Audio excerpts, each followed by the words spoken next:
Alright guys, we're getting ready to start our unit on just quadratics. So we did a unit on linear, we did a unit on exponential, so now we're going to talk about quadratic functions. These are one of the parent functions that we learned earlier this year. Quadratic meant that the highest exponent is 2, it has a degree of 2, so that was that U-shaped graph. So that's what we're going to focus in on. We spent a lot of our time last unit actually breaking those down, and that's going to come into play here later when we start to solve them. Basically, we factored them to make them smaller. So that's where we're headed.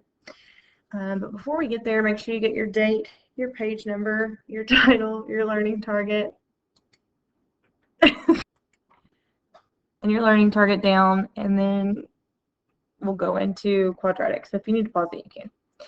So let's first talk about where you could see a quadratic in the real world. So we're going to talk about the human cannonball and David here that holds the world record. So we're going to watch it first.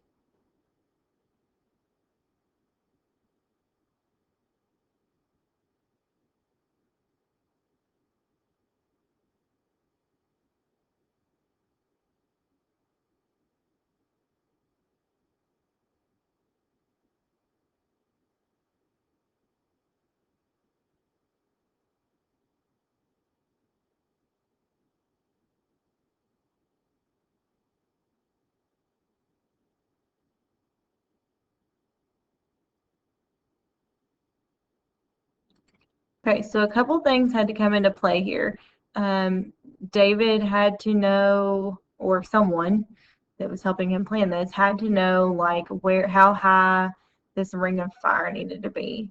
And then they also needed to know, where does this net need to be? And I'm sure David wanted them to be accurate when they were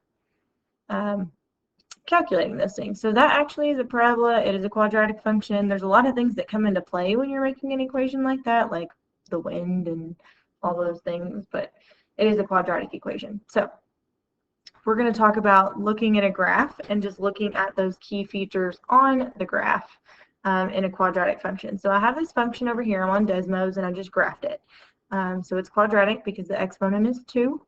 It makes the U-shaped graph. This one's upside down, kind of like David's would have been, because here would be the ring of fire and over here would be where the net is.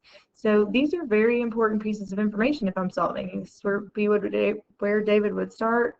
This would be the ring of fire, and this would be where he ended. So again, very important piece of information, things I'm going to need to solve for. I'm going to teach you how to solve for them, but first I want you to understand where they're located on the graph and why they're important. So the first thing is, whenever I ask you to solve a quadratic, like if I asked you to solve this equation, you're looking for these. You're looking for where it crosses the x-axis. Those are called roots, the x-intercepts, zeros, and solutions. So if I asked you to solve, and the answer to this would be -5, 0, and -1, 0, because that's where it crosses the x-axis. So make sure that you write this down as example 1. You write down all these words and you draw a sketch over here. Make sure you have the equation. You should draw a sketch of the graph. It doesn't have to be perfect, but you need to be able to see that it crosses at -5, 0, -1, 0, label it, and draw these arrows so that tomorrow when I ask you what are the roots, you know what I'm talking about, or if I ask you what the zeros are, you know what I'm talking about. If you don't write that down, you won't know what I'm talking about. You're going to get it wrong. So then, again, this would be where the net would be. This would be David's starting position. So again, very important information for him. This would be the vertex. This would be the ring of fire.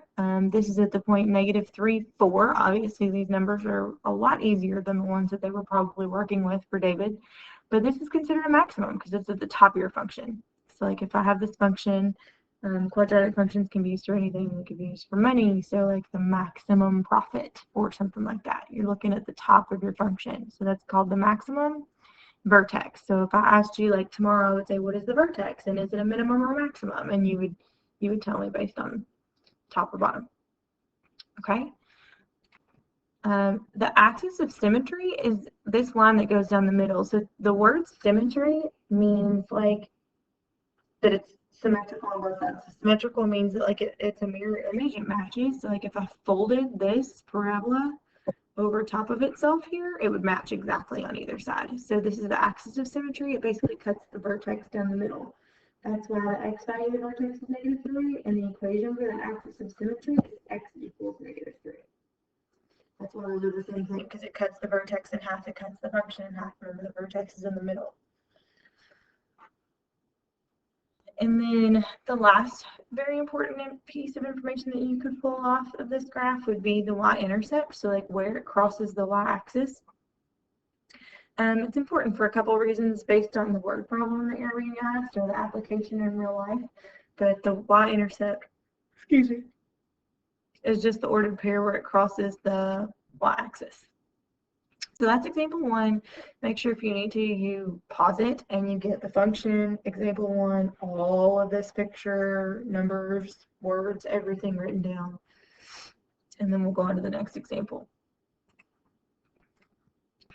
All right, so example 2, graphed right here. It's right side up this time. It's what you're typically used to seeing for a parabola.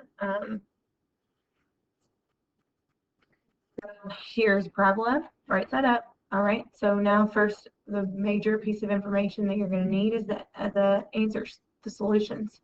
So if I asked you to solve this, you would tell me that these are the two answers, -4, 0, and 2, 0, because it's the roots, or where it crosses the x-axis, the zeros, the solutions. Okay, so I could ask you for any of those.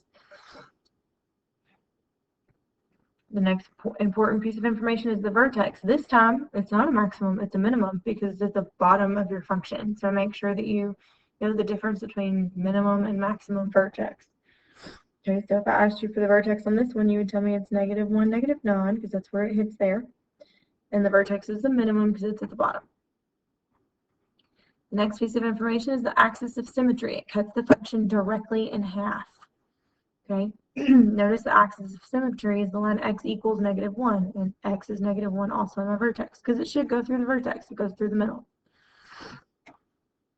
And the last major piece of information is your y-intercept. So it's just where it crosses the y-axis, and that's an ordered pair. That's the point 0, -8.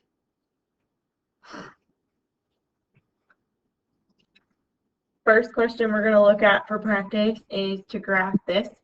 So you're going to pull up the Desmos link where I'm at and just go to start graphing. It's a big red button in the middle. And then you're going to type this in. Okay, and when you type that in, I want you to answer the few questions about this.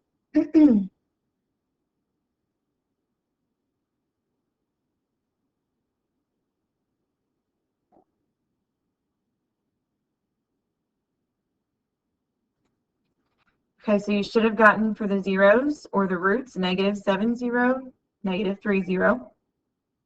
For the vertex, you would have gotten the point -5, -4. And it's a minimum. Okay, this here is going to be number 2 for the practice. You're going to answer some questions about this. You're going to find all those other pieces of information. Again, I would use the Desmos graphing calculator, type it in, use that to answer the questions on here.